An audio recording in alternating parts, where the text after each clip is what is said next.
Jai Hind, Namaste and good evening. Ladies and gentlemen, I welcome you all to the day's program by Center for Knowledge Sovereignty.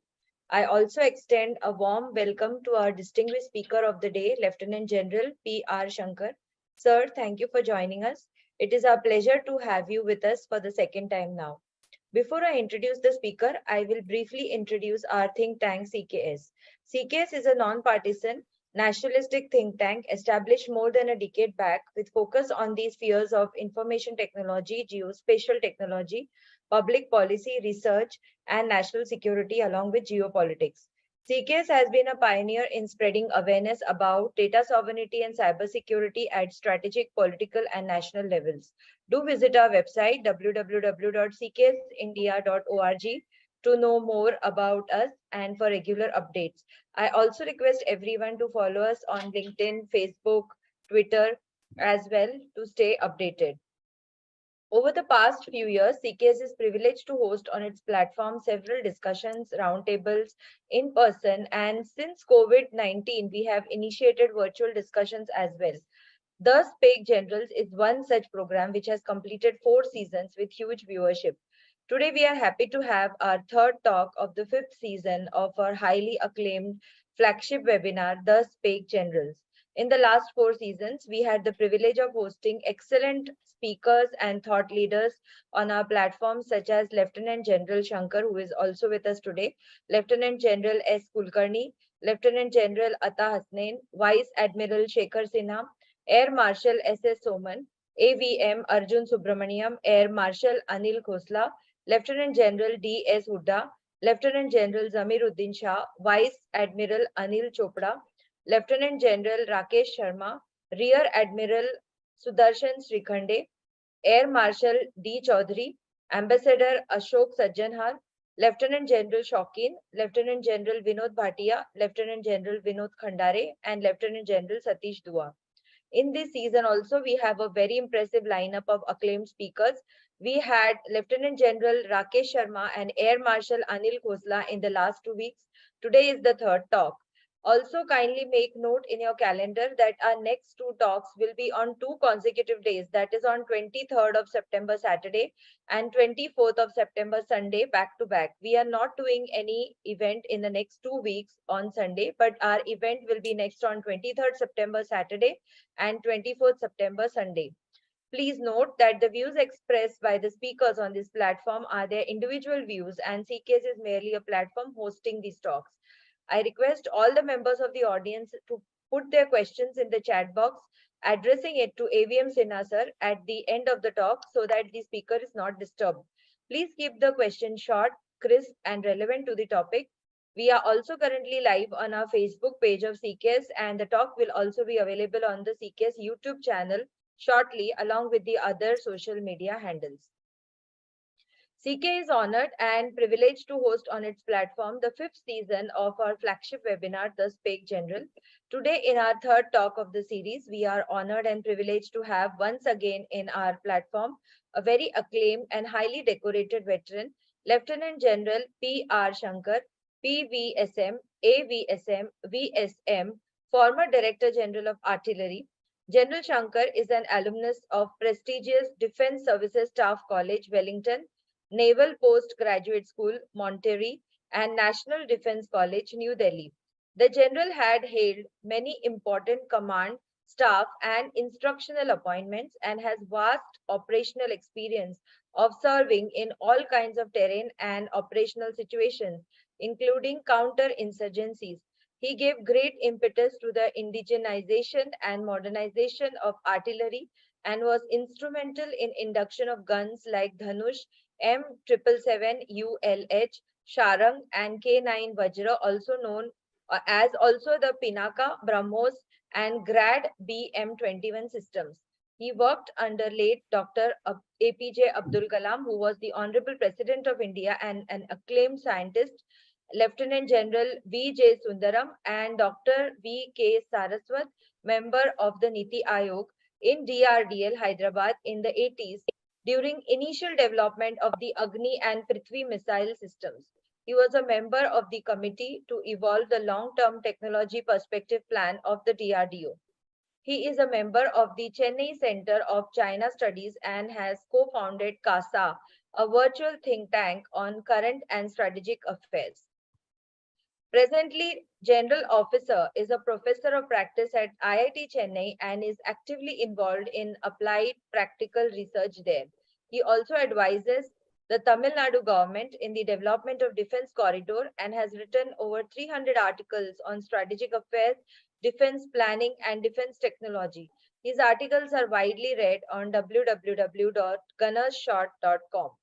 Now I request Air Vice Marshal Pranay Sinha, AVM retired, moderator of the session, to take the program further.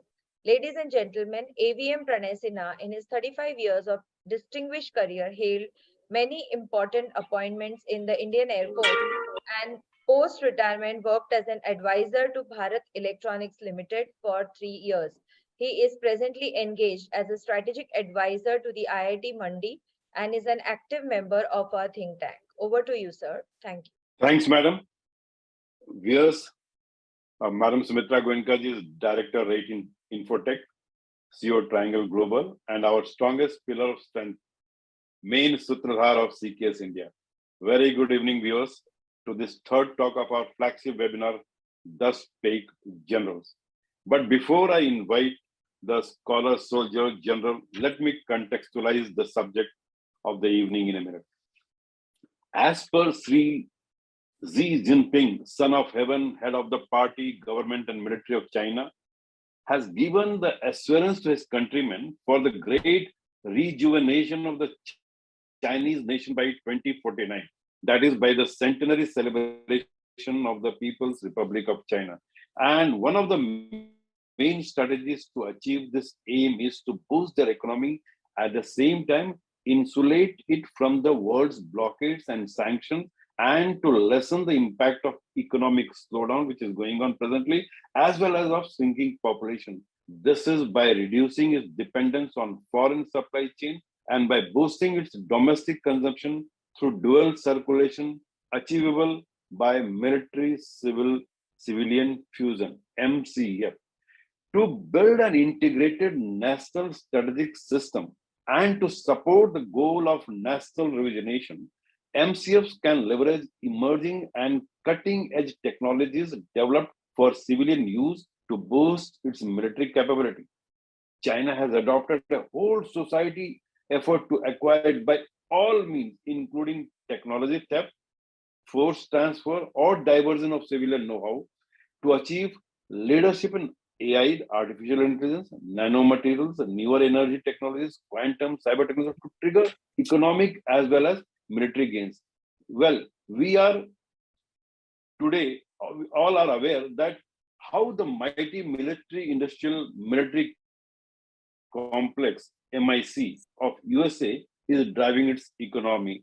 At present, when most of the Western's world economy is going down, the US big five weapon manufacturers, Lockheed Martin, Raytheon, General Dynamics, Northrop Grumman, Boeing, have made huge profits due to ongoing Ukraine crisis.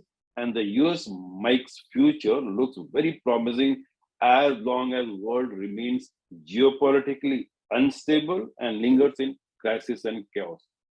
During World War II, USA went through a process of intense civil-military fusion. The entire American might focused on churning out military equipment which could beat the Germans and Japanese qualitatively and quantitatively, and they did it successfully. The mighty might of USA, which drives its economy, is all about seamless civil-military fusion. This is what China wants to replicate and is doing with great success. In case of China, please note that for the military, it is the civilian companies to work first. Any commercial benefit of theirs comes thereafter. It is for this reason that it is referred as military civil fusion in China rather than generally known as civil military fusion elsewhere. And most important factor in civil military fusion is breaking of silos, the barriers, the wall with policy hammer, and integrating various government departments and organizations to break the inter-ministry rivalry, interstate competition, all through empowered structure and well-defined hierarchy. It has to be a top-down approach. In fact, the first step is politico-military bureaucratic fusion. If this can be achieved even partially, we will have our way. And to suggest how this can be attempted in India, let's turn to the most prolific writer, blogger, strategic thinker, General P.R. Sankar. Sir, over to you. Thanks a lot, uh, Air Vice Marshal Pranay Sena. At the outset, it's a great pleasure to be back at the CKS and talking about this important subject. I'd also like to thank Mrs. Sumitra Goenka for the generous introduction.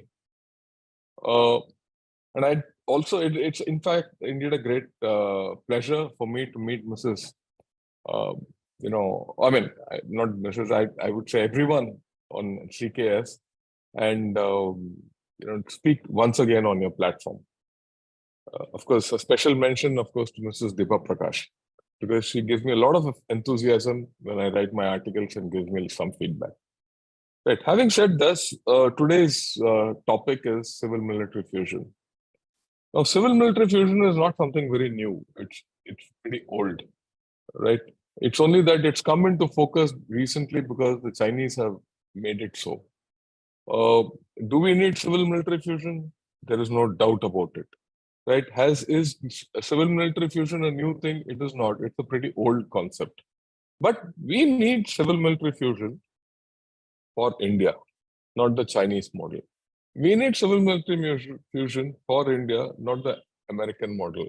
And you think only USA and China are in civil-military fusion? No, the same thing exists in Russia also. So what we'll do today is I'll take you through a few paces, because over a period of time, ever since I've started studying this subject, I myself have changed my ideas as to what civil-military fusion in India is required to be done. Right. With this, what I'll do is I'll share my screen and my slides, and we'll go through the whole thing. Yeah, I hope everyone can see it. Can I get a confirmation? Yes, sir. Yes, sir. Yes, sir. We are. Yeah, thank you. Right. So this is so today I'll cover the whole thing, and I'll keep explaining as I go along as to what this whole story is all about. Okay. Now, if you see this, cartoon, this is from the South China Morning Post, and it shows a world being split by, Mr. Biden, Narendra Modi ji, Xi Jinping, and Putin. It is actually reflective of the times. And if I extend it a little further, today the world is in a quadrilateral. India is in a quadrilateral, which I call it the global power matrix, right? Where two ends of the quadrilateral are represented by USA and India, right? With attraction in between them. And at the other end of the quadrilateral is China and Russia, the other two great powers of the world, who are attracted to each other. The problem with this quadrilateral is that it is being pulled from all directions and opposite directions. But what is the reality today is that USA remains the dominant power in the world. China is an aspiring power, but weakening due to its declining economy and demography. Russia is entering a phase of weakness due to its prolonged Ukraine war. And in times to come, it might not recover so easily. And of course, we have India, which today is getting onto the center of the global stage. It is a growing power which is emerging from its own reticence.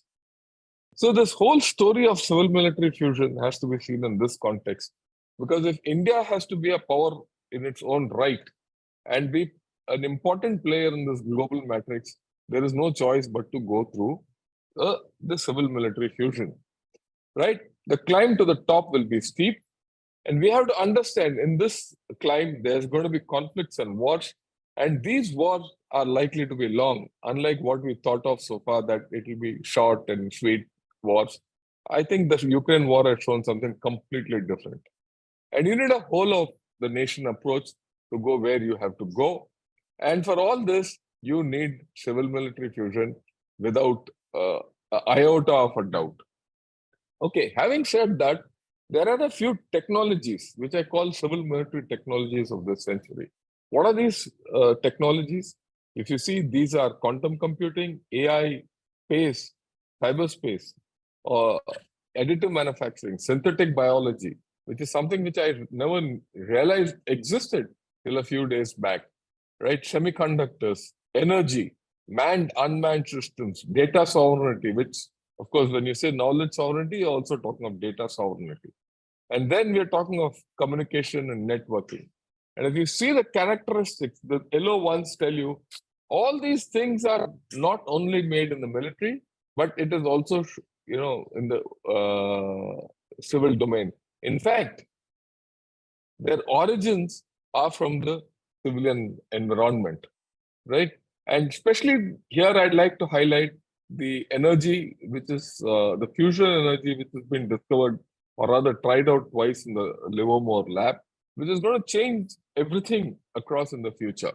After all, we must remember all this, going up to moon and Chandrayaan and the Pragyan thing, everything is all about searching for energy to go into outer space.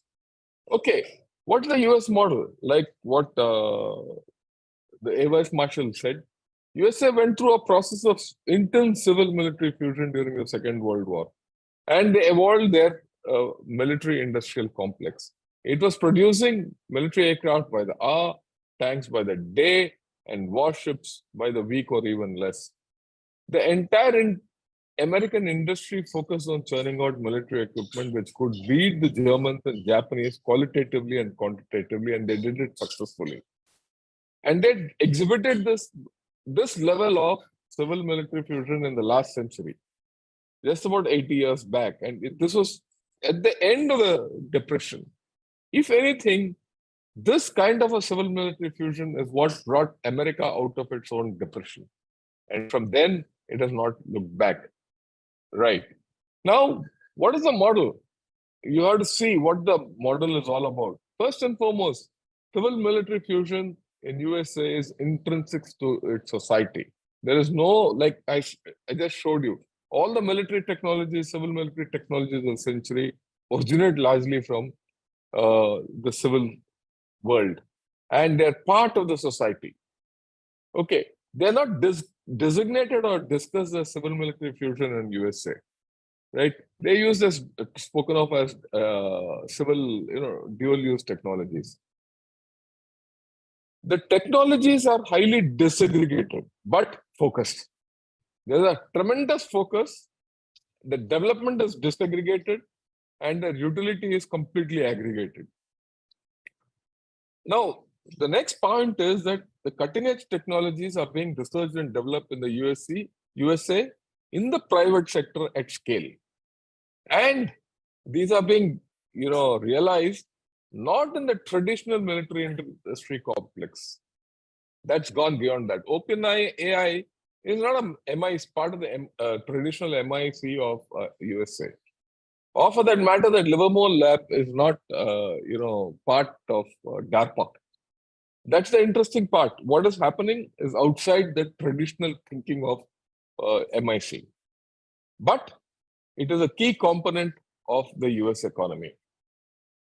Okay, the part which is actually more interesting and which we need to adopt is that the military industrial complex has traditionally been the designer, developer, producer, and supplier of cutting edge technology and weapons globally.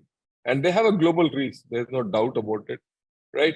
And that has powered their economy to a greater level, and that has triggered a lot of inventive thinking and next generation technologies for uses everywhere.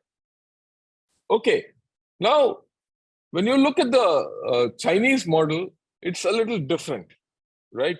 It is a six-faceted model. It fuses the defense and civil technology and the industrial base. And that's what the AVM also did mention. It looks at integration of science and technology innovations. And all this you'll see, the fundamental reason you'll see the slight difference between these two models. I wouldn't say slight difference, a hell of a lot of difference is because of the gulf in technology, or the chasm in technology which exists between USA and China. Let's not have any doubts about it. There's a big gap And that is not going to change, and especially with the CHIPS Act coming in. It also talks of blending expertise and knowledge and talent cultivation, which means in the Chinese model, there's lack of talent. It also talks of civilian infrastructure and construction being leveraged for military purposes by building them to military requirements and standards. Right? Now, if you see the US model, they don't talk of all this. Why is China doing all this? Because it lacks in many of these issues. Right? Now, the civilian services and logistics are utilized for military purposes, dual use. Now, all aspects of society and economy are utilized for mobilization of resources and capabilities for defense of the nation. It's again a whole of the nation approach.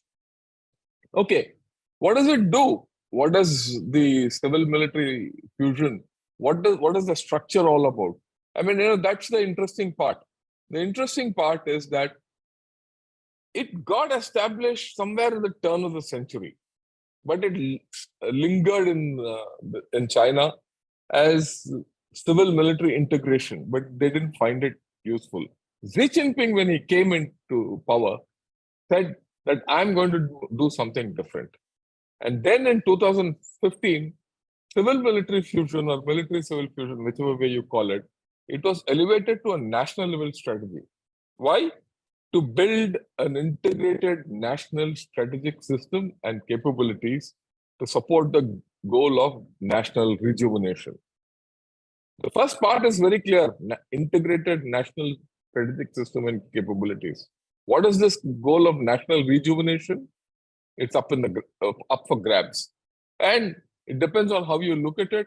Many say it's part of the Sino-centric world order. Many say it's just to grab Taiwan. But definitely, if you take the worst case scenario, they want to be the most dominant power on the earth. And that's what they call national rejuvenation. Now, the interesting part here is that the overall management and implementation of this entire civil military complex is monitored and managed by the Politburo, which is the highest body in China. The State Council. The State Council is virtually something like our CCPA or the CCS, the way you like it, Cabinet Committee of Security or Cabinet Committee of Political Affairs or whatever it is at the apex level, the core of the ministries. And it includes the National Development and Reform Commission and the Central Military Commission. So one of the things which you see in the civil military fusion in China is that there is a fusion at the government level and the military level. Now, a Central Commission for Military Civil Fusion Development, CCM-CFD, was established in 2017. It was headed by Xi Jinping along with Premier Li Keqiang. Of course, today's Premier takes over, Li Keqiang is retired. So you see that this whole business of civil military fusion is being headed by the top people, and it is a top-driven strategy and is a key factor of their whole story. Right? The most powerful people and organs of the state own and implement civil military fusion. There's nothing lesser than that. Okay. Now, what is it there for India? In India, we are not anywhere near. Let's be very clear about it. We don't have a concept of civil military fusion the way it is there in any other, other developed countries. If you want to be an important player of that global power matrix which I showed earlier, I think this is my way of looking at it. You need 4 facets of civil military fusion. The first is politico-military fusion. The second is information, strategic communication, and new technology fusion. Then you need to have the traditional industrial civil military fusion, which many people in India talk of.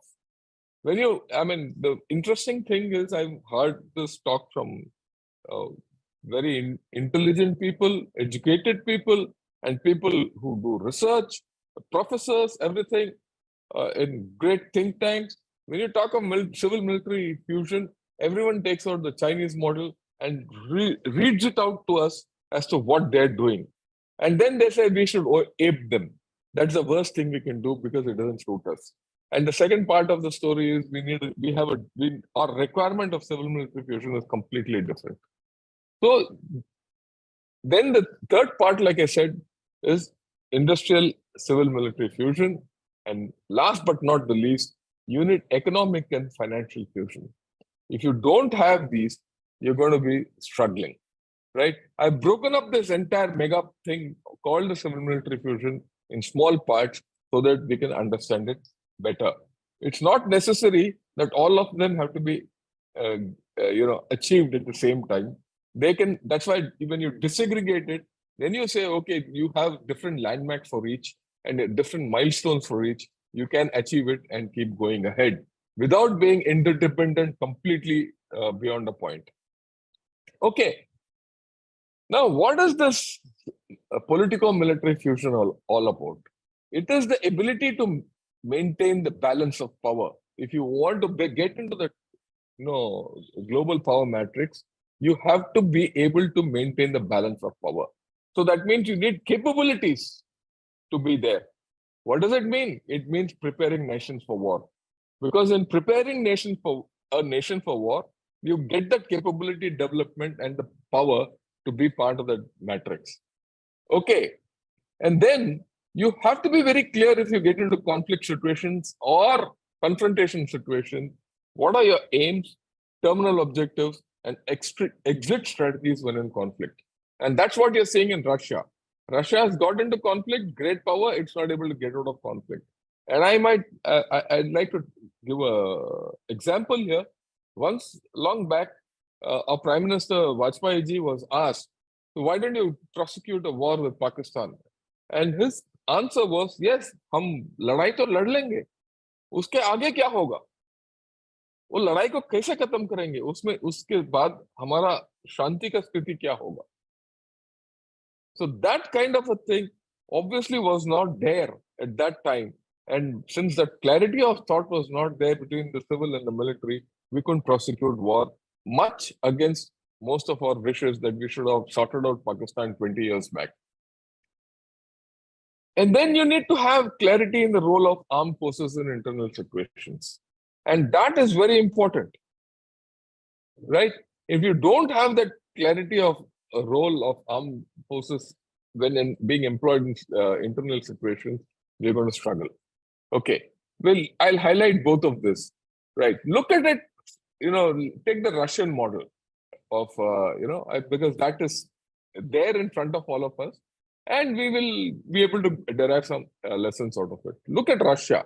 It had a clear aim to start. How to keep NATO out of Ukraine. How did to achieve it? It was very clear that I have to prosecute a military offensive. But then the offensive lacked training to prosecute regime change or maneuver. So there was no clarity or there's no fusion in this whole story as to how they could do regime change in Kyiv. If they didn't do it, they floundered. And then when the whole thing came to the push, or the push came to the shove, they couldn't maneuver. Their lack of maneuverability and their inability to maneuver stems from basic fundamental training. And that fundamental training is lacking because of conscription. So the military civil fusion said, go for conscription, but then you weakened your army. And as a result, now you're going in for, professional military contractors like Wagner to do your dirty jobs. Okay. On the other hand, look at Ukraine. What has emerged is that they were preparing for this war since long with complete political-military fusion. Whatever you might say about Ukraine, that he is dependent on USA, he's got no economy, no nothing, but it has lasted 16 years with almost nothing against a great global power, which is supposed to have the greatest military, one of the greatest militaries on earth, with almost nothing, borrowed equipment, everything. But there's a very clear case of political-military fusion. Now you look at EU, NATO, or USA. They are very clear not to get involved in war, but they want to support Ukraine and bleed Russia in a hybrid war. There's complete political-military fusion there. They have been able to fuse their political objectives with their military objectives, and they're achieving it through Ukraine. It's always now these days it's said that these three people will fight the Russia will fight Russia till the last Ukrainian. We don't know the outcomes, but you see why Russia has not been able to make headway, because their politico-military fusion is lacking. In fact, if anything today, it's tottering, right? We don't know whether Putin will be displaced or not. It might not happen, but you find that fusion is not there on one side. Okay. Now let's look at it internally. Look at in Manipur. What's happening in Manipur? Now, this is the message which the Indian Army put out. Fabricated attempts to malign image of Assam Rifles. For all those of you who don't understand Assam Rifles is not a paramilitary battalion, a paramilitary force in the true sense, right? It's first, and nor is it a Northeast force. It's an all India, all class force. One. Number two, it is officered by the Indian Army completely. And it is only employed under the Indian Army or independently. It is never even employed under the normal police or the normal state also. Okay, it's almost an army. I mean, it's an army and it is under the operational control of the army. Now, if this force, which is used only sparingly for certain purposes, has to say the last paragraph, Indian Army and Assam Rifles assure the people of Manipur that we will continue to remain firm and resolute in our action to prevent any attempt that could result in furthering violence in an already volatile atmosphere. Then there's a very clear case of lack of civil military fusion. In fact, this problem has been going on for so long. It is very ironic that the government of the day, whether it's in the state or in the center, calls out your own force and then you file an FIR against it. You can file an FIR against the individual in that force. You can file a FIR against the battalion in that force for having this thing, but you can't file an FIR against Assam Rifles at large. And then say maintain peace. So there is a dissonance. Even if you have to do this, then it lacks fusion. If this fusion and common thinking is not there, things will not get solved. In fact, it is unprecedented. And this unprecedented situation is what the DG Assam Rifles himself has said 2 days back in an interview. So if you have this kind of a problem, you're not going to get anything done. And if you don't get anything done in an internal problem, you might not be able to do something in an external problem tomorrow. Remember, if you have stomachache, you will definitely not fight. And today, Manipur is not even a stomachache, it's a bit of a headache also. Because it has got external dimensions, it has got internal dimensions, it has got internal dimensions to the state, and it has got regional dimensions. And we don't have a civil military fusion there, politico-military fusion there. Okay. Right. Then I'll talk of the information, strategic communication, and new technology fusion. What is this all about? I'd shown you the slide earlier on, military technologies of the century. It's all about information, battlefield transparency, etc., etc., etc. All this I have put it. And the important aspect is that this civil capacity is being developed at scale in the civil sector and can be used in war. For example, SpaceX Starlinks is being extensively used in Ukraine. So is cloud, Amazon's. So is the AI being developed by Microsoft, has been deployed in Ukraine. You'll be surprised. And all these ideas, where did I get it from? I got it from a conversation between Eric Schmidt, who was the ex-CEO of Google, right? And this chief technology officer of OpenAI, that is ChatGPT-4, that firm. They were talking in an open thing for about 40 minutes conversation, and they spelled out how these new technologies are being used in war. And the transfer is from the civil domain to military domain. And it has happened in the context of, from USA to Ukraine very seamlessly. Right. All these dual purpose new technologies are ideal for civil military fusion. Okay, that brings me to the next point. Recently, our Prime Minister went to USA and met President Biden, and we decided on something called ISET, that is Initiative on Critical and Emerging Technologies. And this is the fact sheet put out by the White House. It's unprecedented in its scope. I've never seen it happen like anything like this in my whole life, right? And what did this talk of? It spoke of the ISET speaks of semiconductors, artificial intelligence, quantum technologies, advanced wireless communication, space, launching a new innovation bridge that will connect US and Indian defense startups, actualizing the civil nuclear deal. Basically, in my view, we need to get more plutonium and thorium reactor technology and much more, because that energy is what we need and we are deficient of. And all this was put in this fact sheet. I just put it in point form here. Now, how do you convert all this into actuality? Is you will not be able to do it, right, if you don't have civil military fusion. And even if you have civil military fusion, this conversion and application across the civil and the military side will take 8 to 10 years. So you need to think differently if you want to get on to being an important player in the global power matrix. Not that we are not important, but you need to be more relevant. And you need to be more relevant because you today are the 5th largest economy. And as you want to transit to the 3rd largest economy and zero in on to China, you need to do something different. And unless you do so, you also don't deter China from doing all the nonsense it is doing on the LAC. Because China respects strength. And your strength has to be derived from these technologies. Okay. Now, when you look at it holistically, right, what do you see?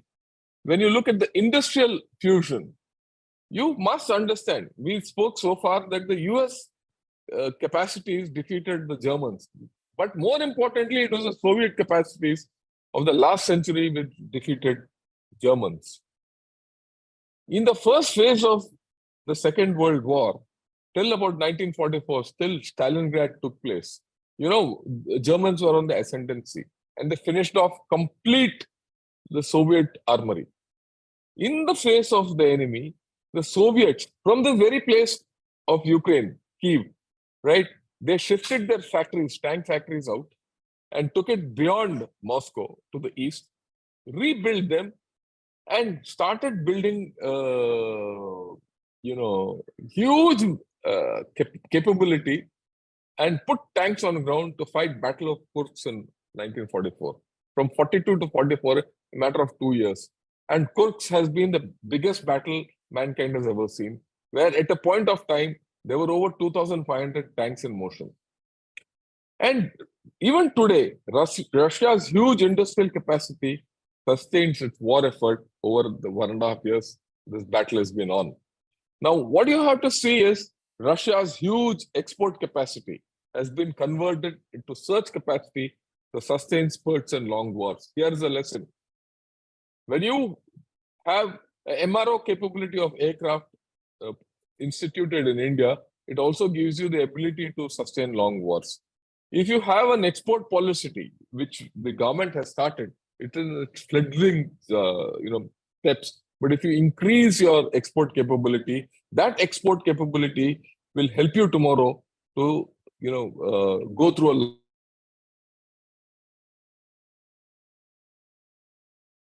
Let me assure you this.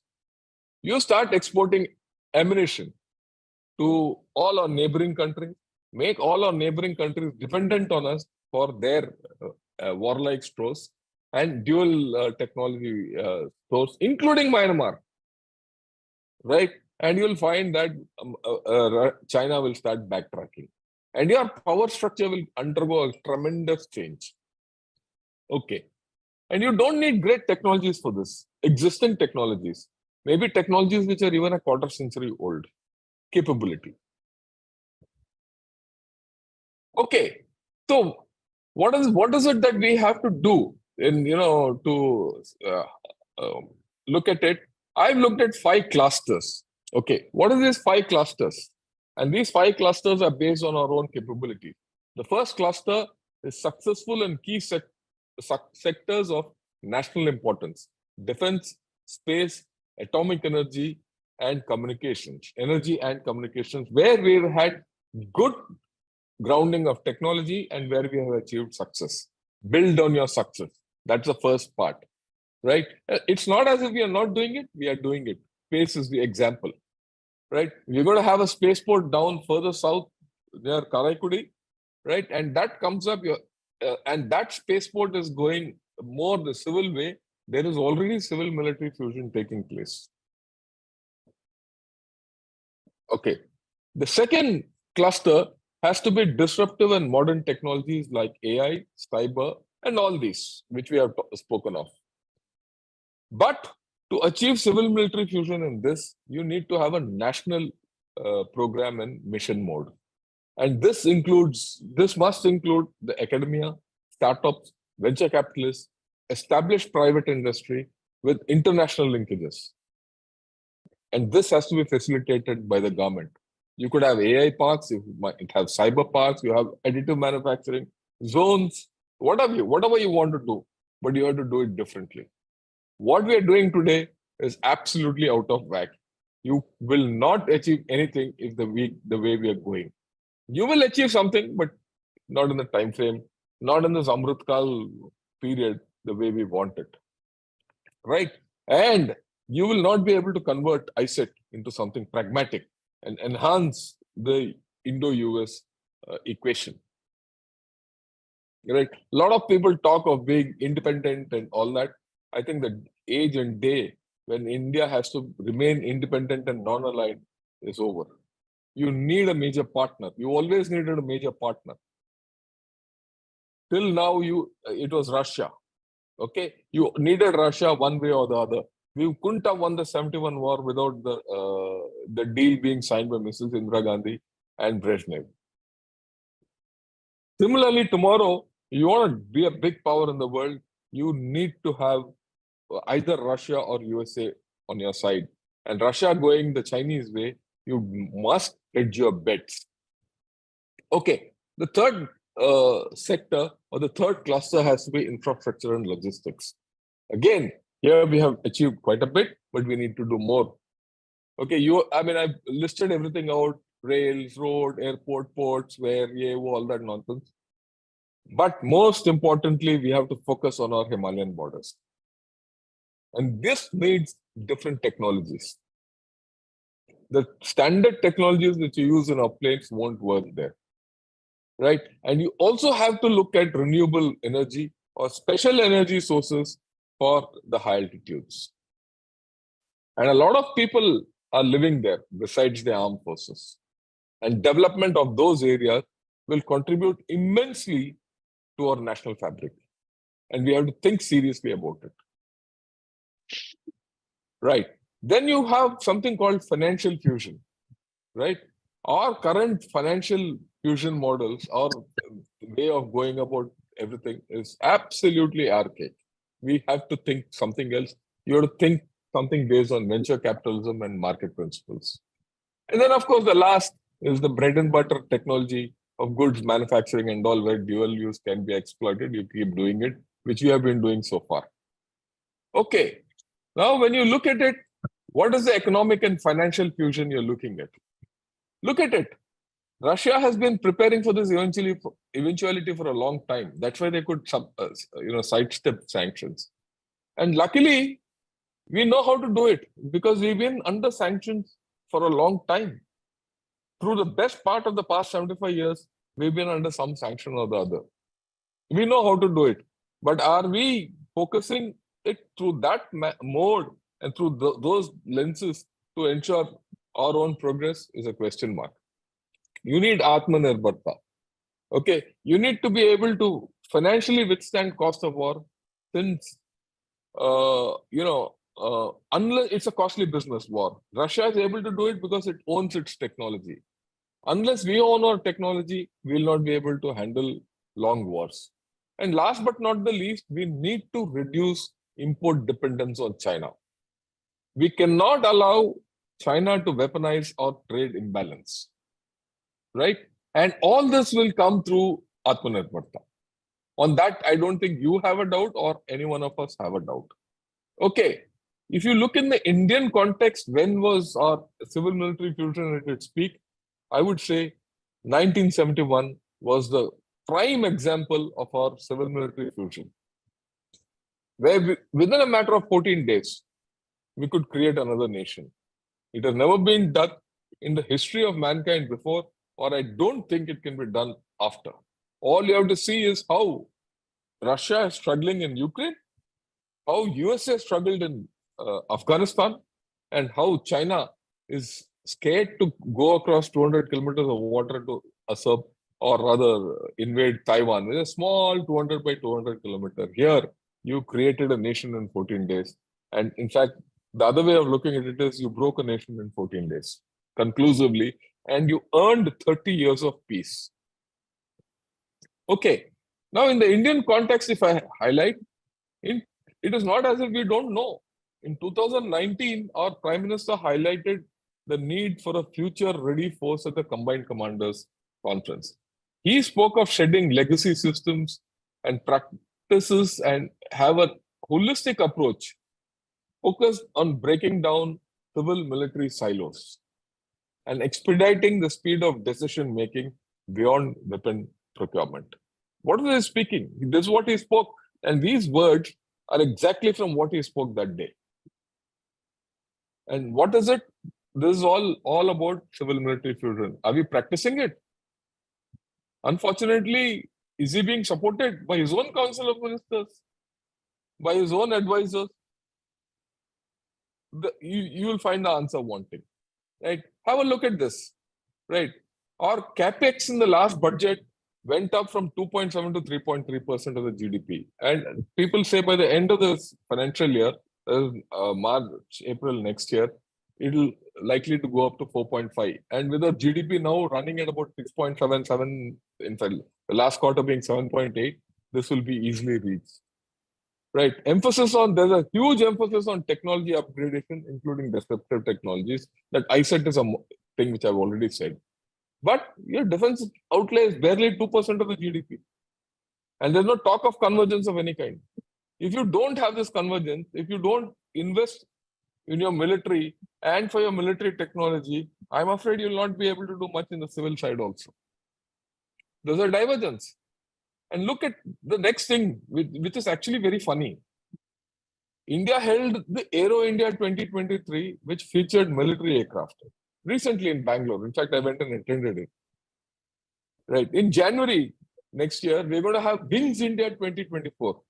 And it is being held at Hyderabad, which is only for civil aircraft. Okay. I mean, the funny part here is India is the only country which holds 2 air shows in a year. Within a year, that separately for civil and military airspace sectors. Now, I don't think this is civil military diffusion, it is civil military diffusion. No other country holds 2 aerospace exercises. Just think, our defense ministry and civil aviation ministry are not even talking to each other. Okay. Why is it so? It's not enough that, a think tank like yours or a few others speak of civil military fusion and then just forget about it because it's good theory. And it's a good talk and good thought. You need your national thought, investment and growth to be immersed in this thinking of civil military fusion. At this point of time, I'm afraid we don't have it. And we need it. Right. And if you have to do all this, you need the political will and drive. If you don't have the political will and drive, it won't happen. Now, in this century, the Chinese have displayed that without political will and drive, it won't happen. In the last century, it was the Russians and the US who did it. And the century before that, it was the British people who did this. They had the political will and drive to fuse civil and military. If you're looking at political military fusion, the model is the British model during the colonization period. Or for that matter, even the French model or the German model and the Dutch model. The Dutch had a very good model of civil political military fusion when it came to, in the colonial times. Then you need committed funding. You have to invest into this. You have to invest into this. It is not investing into the military. It is investing into civil military fusion. You invest in dual use technologies, you will get the fruits. Then, of course, is it to be services driven or top driven or a combination of both? That's something which we have to decide. But at this point of time, I don't think the services have the capability to do so for many reasons. It has to be top driven with some person who can really understand technology and do it. I keep saying India is unfortunate that Manohar Parrikar ji passed away when he did. Right? It is a great sense of misfortune, I feel, even today, because he understood this more than anyone. And I can watch it with personal examples. And if he had been there around it today, we might be going on a different path.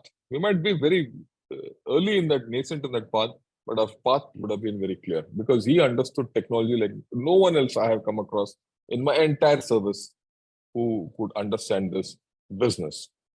And then, of course, you have to stay the course. Okay, you have to stay the course, and if you don't stay the course, you're going to be problematic. You have to adapt as things change. If you see, the old US model is no more the current US model. The Chinese model itself is morphing day by day. Every day it's morphing. And then you need this politico-military bureaucratic fusion. AVM Sinha did spoke of it, but let me tell you, why bureaucratic?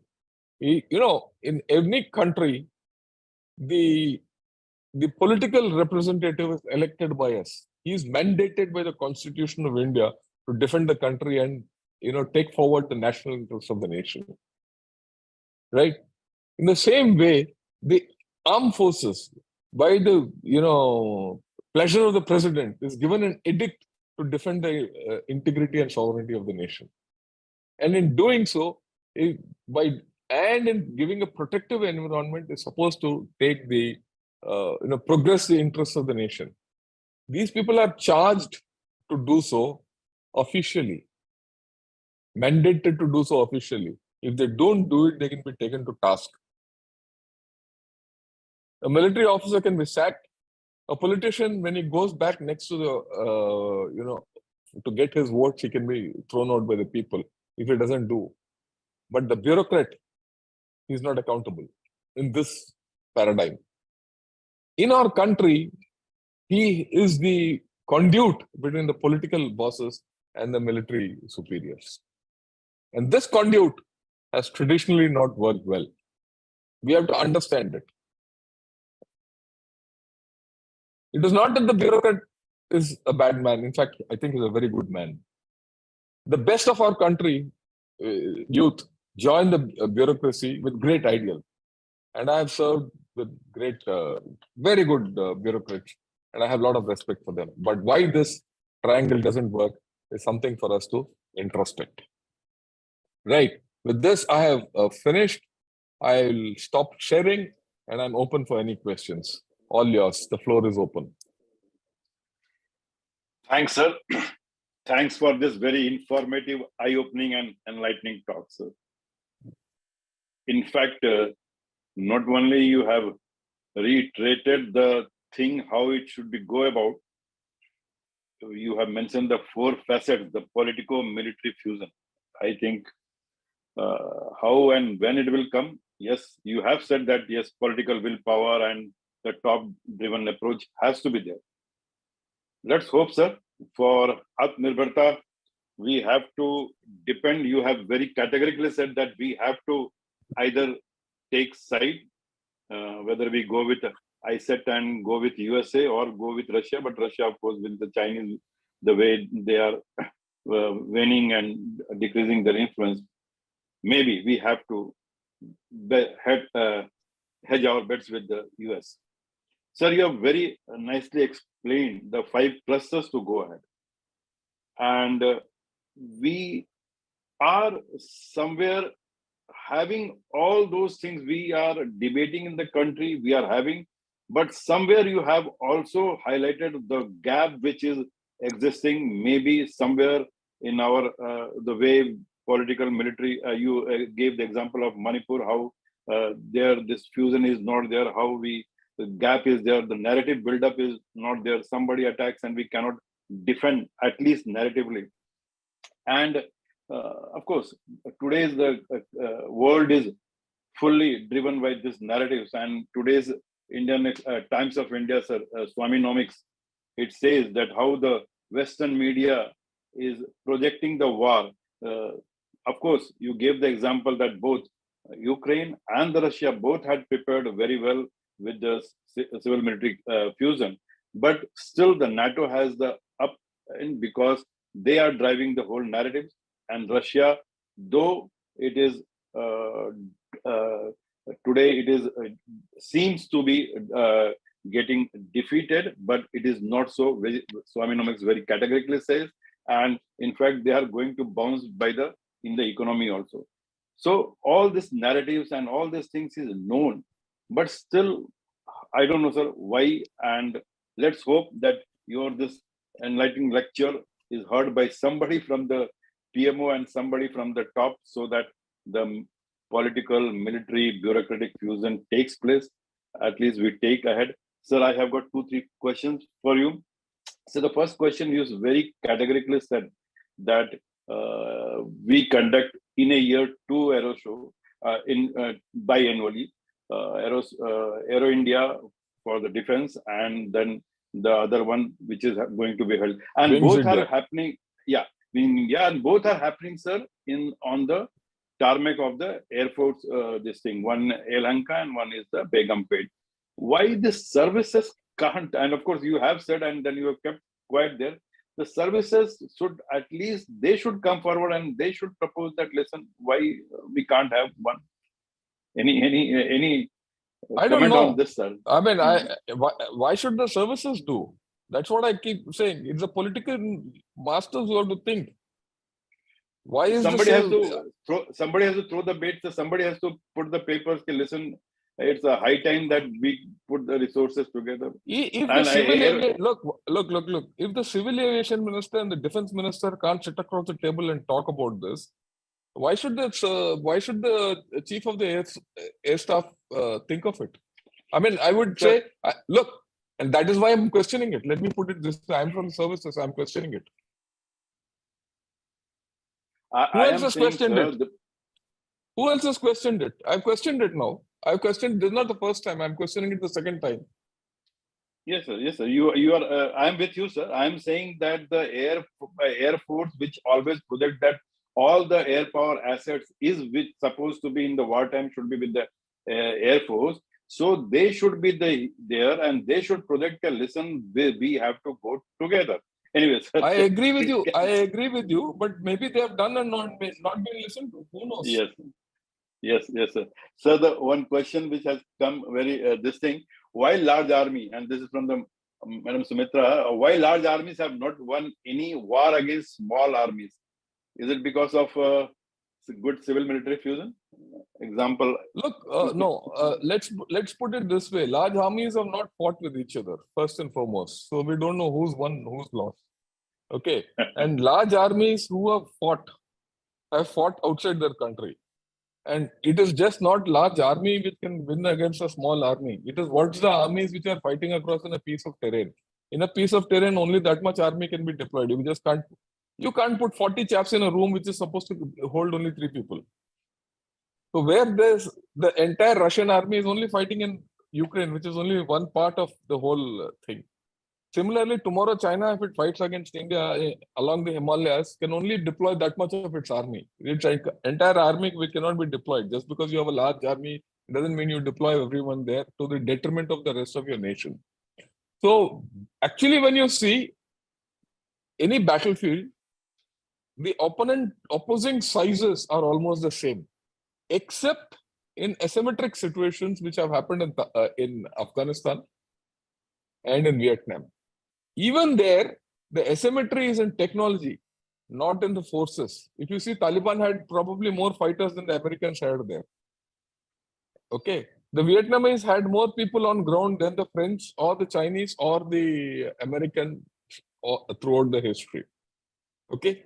So there is a difference, the thing. So the concept that just because you have a large army and you must win, or you're bound to lose against a small army, you need to rethink. You need to rethink in the practicality of the situation. Yes, sir. You and sir, this reminding of the technology. Why is today, sir, we should go for the disruptive technology and not for the conventional technology? The war will be not be the conventional war; it will be the this thing. So the question arises: how we prime this disruptive technology without a proper structure, sir? So what structure you will like to say, at least in the technology? Because at least military and bureaucracy, they will come, but why not the technology, the industry, they come by themselves and propose a structure that how we can go ahead, how we can contribute. Why not the industry should come forward? Okay, yeah, I get your point. Let me give you a little secret out. Okay, if you think that entire technology is being produced in the private industry in USA, you're out of the equation. The fundamental technology is produced in government funded and government owned, right? Or government sponsored research laboratories, even in USA. The Livermore lab, which in USA is not a private lab, it's a government lab. So fundamental research of technology has to be done by the government. And that has to be done across the seams of military and civil, which is not happening in our case. I'll give you the classic example. Classic example is happening in front of our eyes. Space and missile technology are, next to each other. And yet our defense research and our space research don't look in the same direction, right? Though both are success models, the success models are quite different. Right? How could you not have a model as cheap and as great as ISRO in our DRDO? So it is a political thinking which has to come in. And I'm not talking here today, the military is not in this whole story. I've given you where DRDO is largely a civil organization, ISRO is a civil organization, and you are looking at it under the government of India. And this is not a punt on the current government. This is our historic problem. Right? True. Both are success models. One is a costly model, one is a cheap model. Okay. Why have we not been able to even synergize these to our benefit? Which means that, like I said, our political bosses lack something.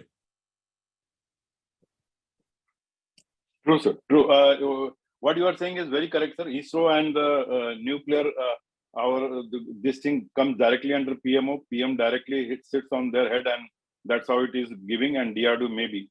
So that may be the answer. So the last question of the evening, though you have already defined this, Mr. Vijay Rayaji is asking, what are the key drivers for Bharat to be future ready in the short and long term, both in hard, soft, and smart ways?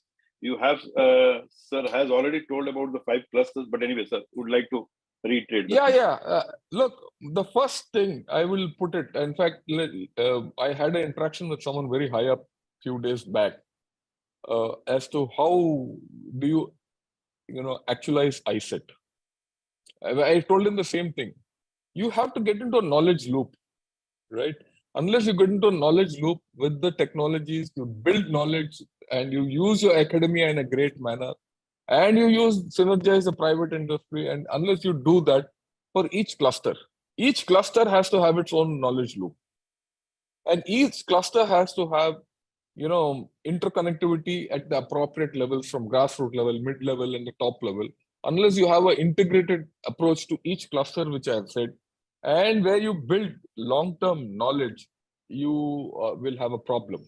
And this is something which luckily for us, the government is seized of this problem. It is not as if I'm not trying to even blame this government or any government. I'm talking of our culture so far and the way we have grown as a nation. That's our problem. After all, we have a huge colonial hangover where our complete education system was destroyed. The fact that you come here is a great thing, right? But what we can do ahead is much more, and that's what we have to focus on. And I think the government is doing the right thing. It's up to us to respond in a large manner. That's my sense. And that's my sense after speaking to some of the people who have come and have had a discussion on this and the capability which we have in our country. I am very sanguine that given the right environment, we can do wonders. And maybe this Chandrayaan thing will spur most of us to look together and look inward and look towards each other to, do the right thing. Yeah. Yes, sir. We have the capabilities, but we need some spur, some spark. Thanks, sir. Thanks once again. And over to Madam Sumitra. Thank you, Lieutenant General P.R. Shankar, for this enlightening and interesting talk and taking some questions from the audience as well. We really appreciate you spending some time with us today. I wish to thank AVM Sinha for moderating the session beautifully. Finally, I wish to thank all the members of the audience for joining us today. I just wanted to make an announcement that the next 2 Sundays, we will not be having this talk, but we are postponing this talk to 23rd September and 24th September. And our speakers will be General Atta Hasnain and General D.S. Huda. So please join us on 23rd September Saturday and 24th September Sunday. Thank you all. And thank you and Jai Hind. Jai Jai Hind. Hind, sir.